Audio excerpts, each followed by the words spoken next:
Village Média sur Europe 1, le journal du village.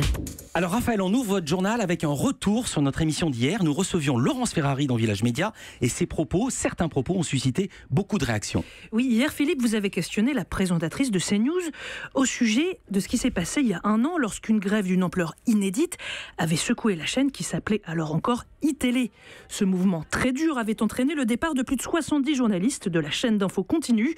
Laurence Ferrari n'a pas fait partie des grévistes et vous la questionniez à ce propos, Philippe.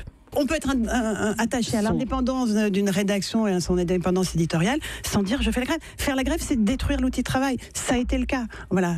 Le résultat, c'est qu'encore une fois, on a détruit l'outil de travail. Donc, il a fallu du temps. On est en train de se reconstruire. Mais voilà, moi, je reste fidèle à ce que j'ai dit pendant toute cette période-là.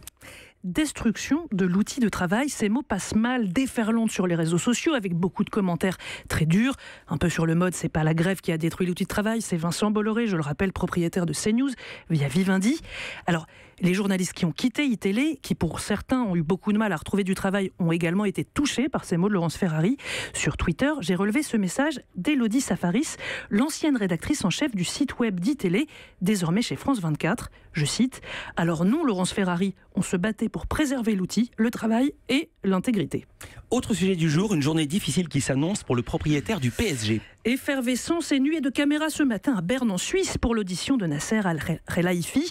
Le soupçon de la justice suisse, je vous le rappelle, c'est que le PDG de beIN Media aurait obtenu la diffusion des Coupes du Monde 2026 et 2030 dans 24 pays, le tout en corrompant le Français Jérôme Valk, ancien secrétaire général de la FIFA.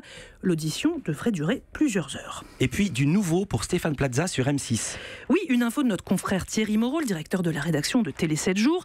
La prochaine émission de Stéphane Plaza sur M6 sera l'adaptation d'un format danois, Buying Blind, traduction achat à l'aveugle, pardon. Ce sera diffusé l'année prochaine et je suis sûr que vous avez déjà compris l'idée. Oui. Une famille achète une maison sans l'avoir jamais vue.